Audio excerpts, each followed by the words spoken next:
I represent Cipla, and I'll just run quickly into the discussion. Sorry for a busy slide, but hopefully you get the slide. Cipla is among the first few pharmaceutical companies in this country. It's 79 years old. We came into existence, so we are in our 80th year now, and we are close to $2 billion in revenue. Our products are sold in 150 countries. And we are the number 3 players in the Indian pharmaceutical market. We are among the very good credit rating companies in the Indian context. And we have our aspiration to be much larger than what we are today, and thus a significant ideas around how we should be selling, whether we should be selling in a direct-to-market strategy or having our own setups versus a partner model, etc., etc.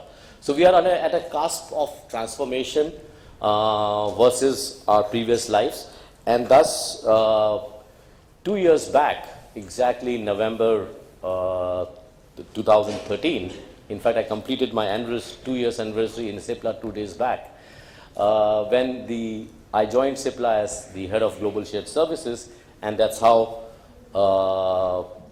what I was told to start the journey.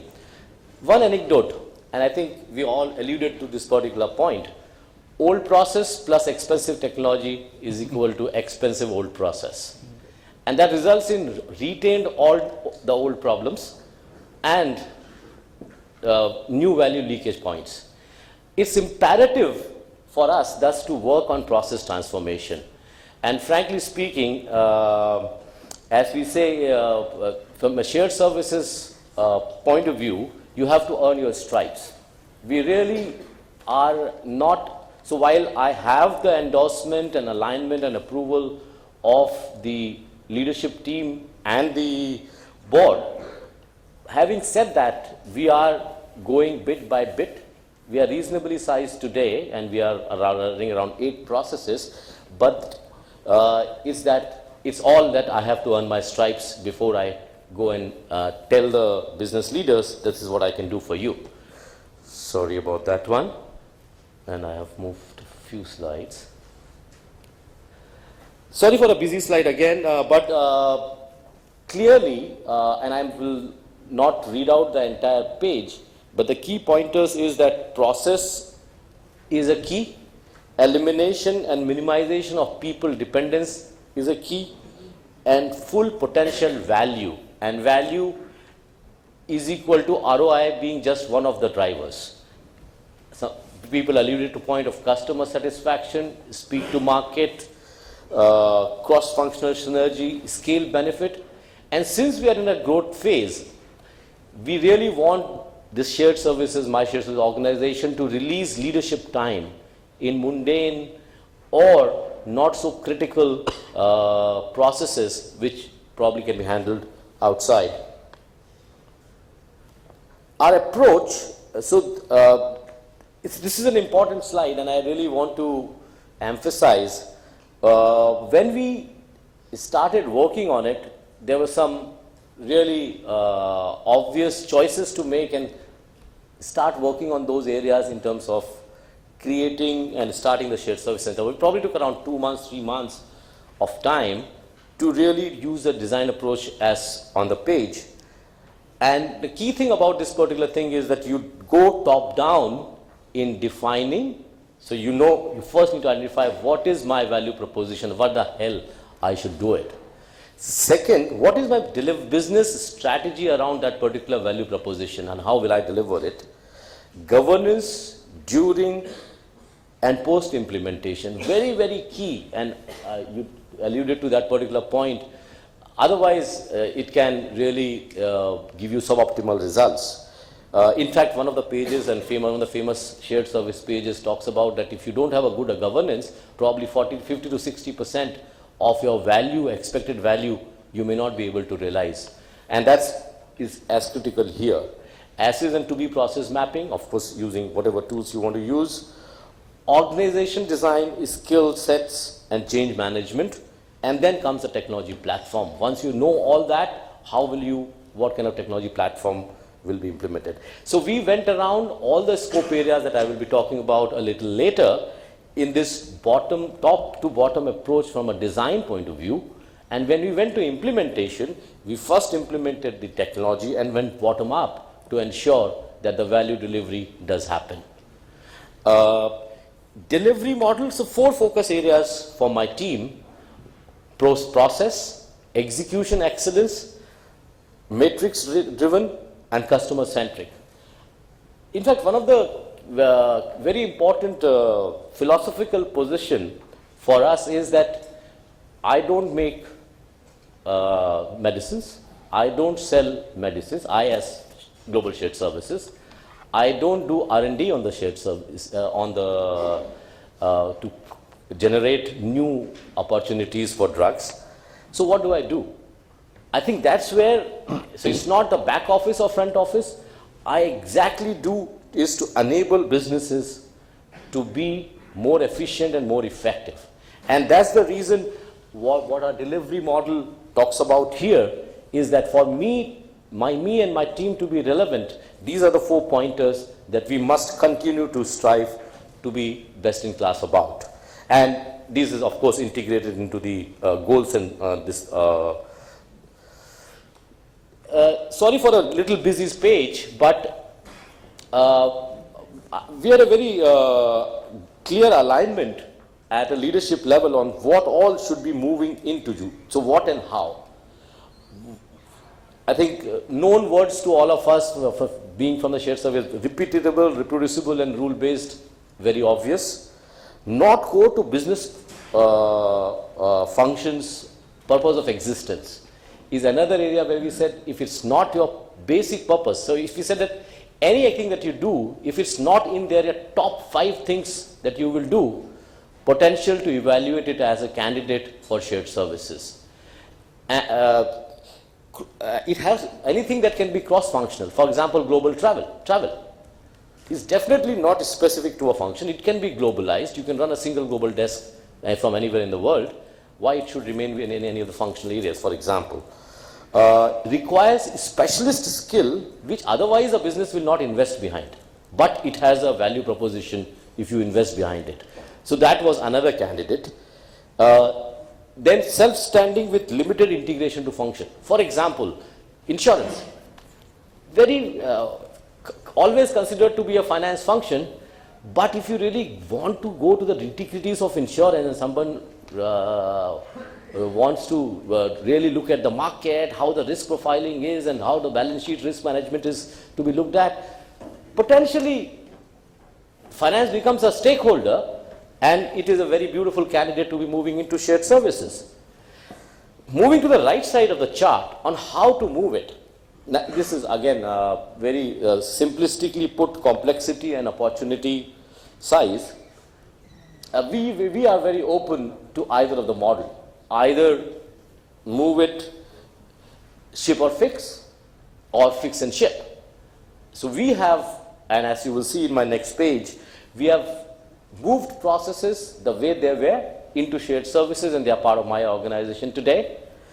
And on the other side, there are business processes which we are saying, no, they are too fragile to touch, too business critical and too complex, or some of the points that we made in the SRF discussion, very, very localized to a level that standardization in itself could be an effort, and if you touch them, probably North India will work, but South India will fail.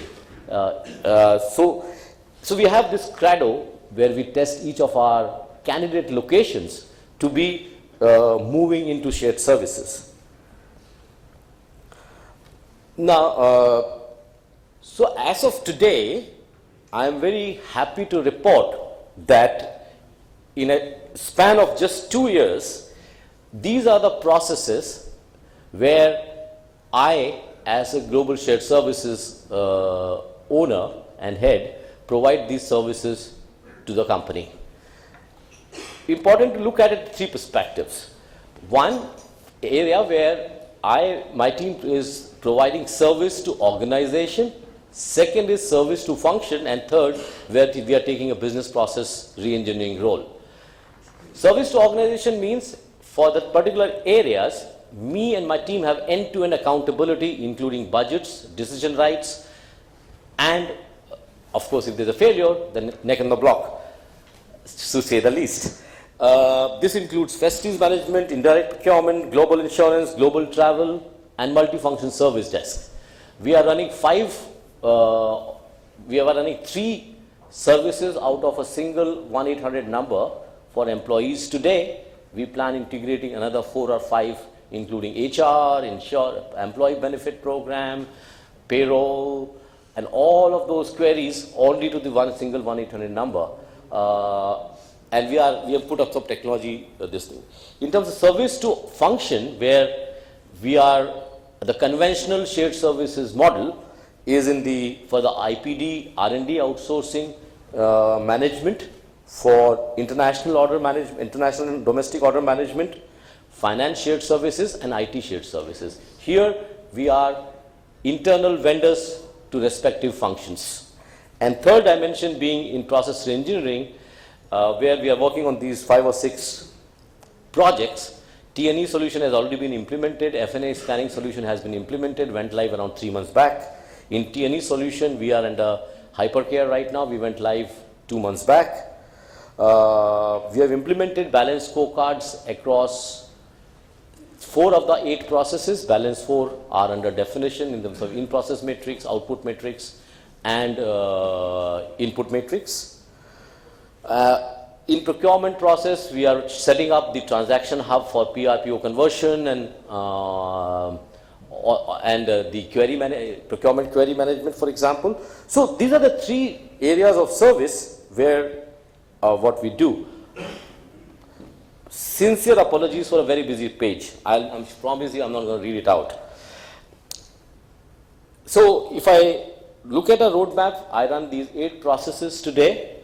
We have worked on process improvements, and some of them are completed, some of them are in progress right now.